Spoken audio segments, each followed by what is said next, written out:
Hey guys, last day for material on fish. So we are down to the nitty gritty. We are almost done with the entire class.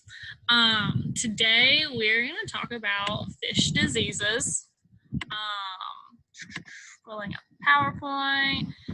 Y'all's assignment today is going to be the disease diagnosis that we've done for other sections of material. You're gonna have 4 questions on fish diseases where you'll have to diagnose what they're sick with and how to treat it. So jumping in to the material, we're gonna start with signs and symptoms of disease. Just signs that something is not right in the fish tank, something's not right with the fish, they're not acting the way they should. The first is that, believe it or not, a lot of fish have personalities. So if your fish is behaving unusually, if they're behaving strangely, if they're coming to the surface or sinking to the bottom, if it doesn't really look like they're swimming, they're just kind of like going one way or the other. If the fish's fins are laying like flat against their body, normally they should be out kind of like fluttering around, keeping them balanced, keeping them swimming. So if they're laying flat against their body, if the fish's caudal fins, so their tail fins, are starting to look, they're kind of like rolling or closing, or if it's a fish that lives in a school and it's not hanging out with a school, it's all by itself, it's hanging off to one side or the other.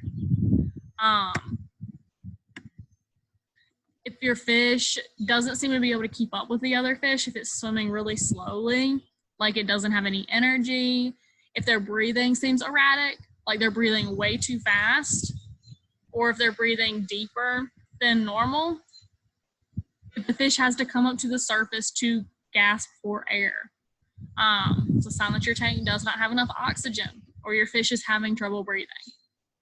If your fish seems to be like rubbing or scratching against objects in the aquarium, or if they're not interested in eating. If it's time for them to eat and your fish is not hungry, something's probably wrong.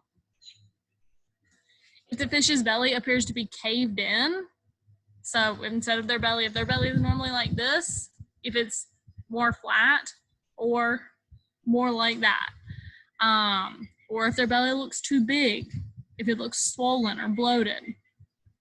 Some diseases will cause your fish's color to seem to have changed. I'm not talking about like from red to blue, but like you got a red fish and it's looking kind of grayish or orangey. If your fish's fins are frayed, like they're kind of like almost like torn up. If their fins are like this, but instead they're looking kind of like this. And then if their back and spinal column appear to be distorted. So instead of your fish being straight, your fish's back, some diseases will cause their back to literally go like that. It's in my house now. And then if the fish's eyes are not clear, if they're kind of cloudy, if their scales if they're normally like sticking out, but they're laying flat, think kind of like how like the fins, instead of the fins being out like this swimming, the fins are laying flat. Scales can kind of do the same thing. If you see white spots on the fish, if it looks like their eyes are bulging out more than they normally would, or if you have anal discharge hanging from your fish, this can be a big sign. So we're going to move to parasites first before we get into diseases. A lot of diseases fish can get are actually just parasites. So the first one is ick. Yeah, ick. Or white spot. The reason it's called ick is not because you look at your fish and go, ew, but it's actually caused by a parasite called, I'm not going to try to say it, but ick. It's called white spot though, for obvious reasons, because your fish will start to have these white spots on their body. And it's pretty common. It's a parasite, it's in a fish tank, meaning these diseases can spread very easily, which is part of what makes them so common. If you go to a store and you buy one fish, and you bring it back, that one fish might be sick. It might have white spot. It might have ick. It might have literally any of the other diseases. And it can very quickly and easily infect your other fish. Slime disease is another parasitic disease where the parasites will attack the fish skin and basically causes like mucus buildup, slime. Slime disease can end up actually killing your fish if the parasites start attacking the skin around the gills and causing the mucus to build up there, because the gills are how the fish breathes. So if there's nothing but mucus there, it's really, really hard for your fish to breathe. And they can basically, it's kind of like drowning. Where the fish can drown because they can't breathe that water out of their body. Hole in the head disease. Yep. A lot of these diseases are very appropriately named, and I can appreciate that. Hole in the head disease is another parasitic disease. It's caused by an organism called Hexamina. And what Hexamina does is it burrows under the skin of the fish and into the muscle tissue, and it starts making the tissue break down. So it's almost like this parasite is eating the fish from the inside out, and it'll start to cause these holes in the fish's head from where the tissue is literally breaking down and decaying. Velvet disease is caused by an organism called Oedenium, where Oedenium, it acts very similar to the hole in the head disease. Oedenium penetrates the skin cells and feeds on the fish. So the difference between that is that velvet disease will happen anywhere, and then hole in the head just seems to attack near the head. White fungus growth. It is actually still considered to be kind of like a parasitic disease, but it is more of a fungal disease, where literally white fungus starts to grow on the fish. You'll see the growth typically around the front portion, the anterior portion of the fish, near the mouth, the fins, the eyes, and the gills. Flukes is a parasite. It's a worm, actually, and the worm will attach itself to the gills of the fish and the body, and it will just start to feed on the fish from there. Anchor worms, they'll adhere, so they'll stick themselves to the fish, but rather than just like sitting there and hanging out, they're gonna work on burrowing their way into the fish so they can get like below the skin and to the muscles, which is where there's a lot of protein there for the anchor worms. Fish lice will attach themselves to the body of the fish, so it's lice, but for fish. And they will actually end up discharging kind of like a poison to the fish that can end up killing them. So if you see your fish start like bumping up against stuff, scratching against stuff, it's lice.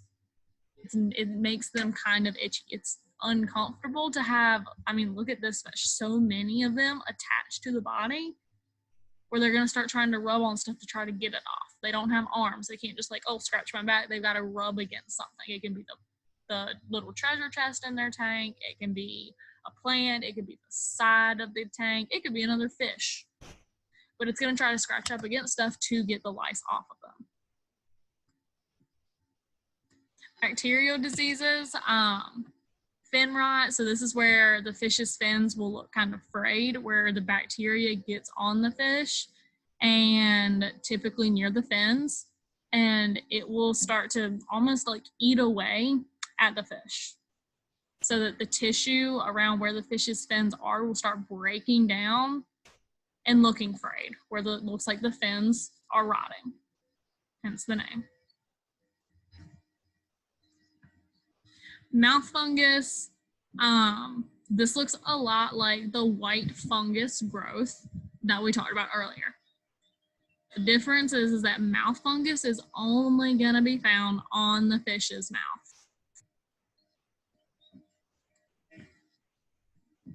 The neon disease, this is more of a parasite disease, so I probably should have moved this side, my bad. It's caused by a parasite where the parasite will be in the fish's body tissue and it will start producing bacterial spores. So it's kind of like a combo. It's caused by a parasite, then it ends up producing bacteria, and the bacteria ends up forming spores, which will release in the fish when the fish dies.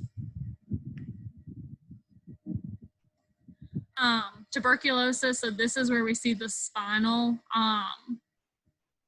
almost like break in the fish. It's not broken, but it is very, very arched.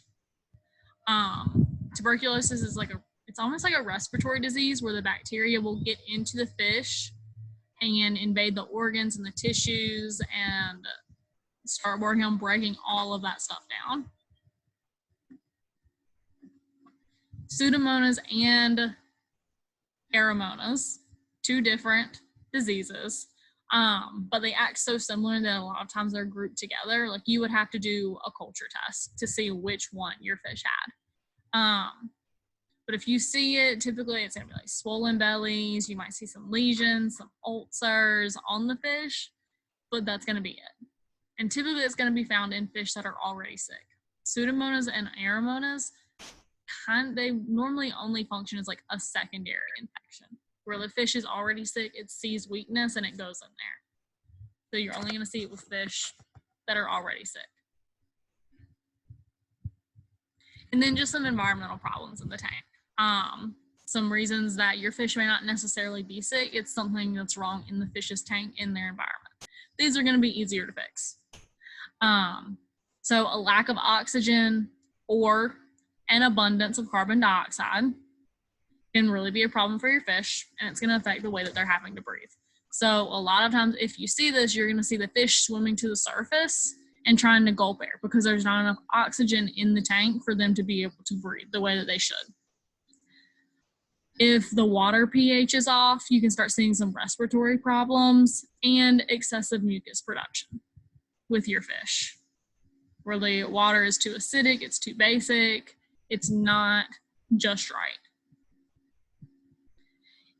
If your filtration system isn't working the way it should, if you haven't changed out the filter, with chemical filtration, you might end up, if you don't keep it up to date, then you might start seeing ammonia start building up, and that's going to end up leading to cloudy, murky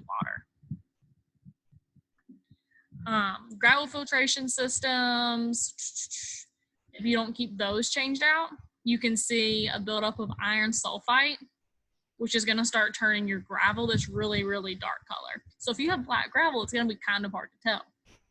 But if you have like blue gravel, then you're going to start seeing that blue. Ooh, there's a fire. My computer, get off. Oh my God. I think it's gone. I hope it's gone. If the gravel is blue, then you're going to start seeing it turn a lot darker towards the blacker side.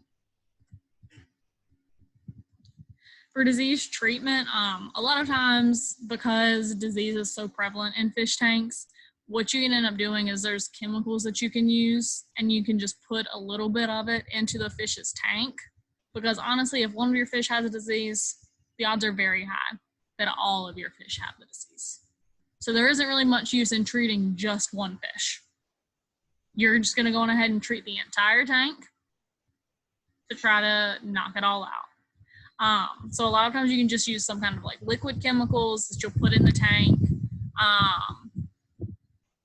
You can take the fish out, scrub everything down. Like if it's something like white fungus growth or something, or fish lice, you're going to want to take everything out more than likely anyways and scrub it all down. Clean it really, really good, disinfect it. Rinse it off really, really good, and then put everything back and put the fish back. You can have some medicine that you can put in the water that will kind of work towards treating everything, treating all the fish. If your fish are very, very sick, or if you have a new fish that you got and you don't want to immediately put it in the tank with your other fish, and you can have like a hospital or quarantine tank. where if you have a fish that you know is so sick you don't want to put it in so that it can continue spreading disease, then you put it in the hospital tank so that it can get better, and then you can move it back. So that is it. You guys are going to go through, you're going to work on this assignment. For treatment, we didn't get too specific with how to treat the diseases, so you may end up like looking it up. That is completely fine if you want to look up how to treat specifically said diseases, but the diagnosis should be pretty easy. So go work on that. Have a good weekend. Tuesday, Thursdays, I've got Zooms. Y'all can hop on, say hello. Let me know what's going on with you guys, and I'll see y'all later. Bye, y'all.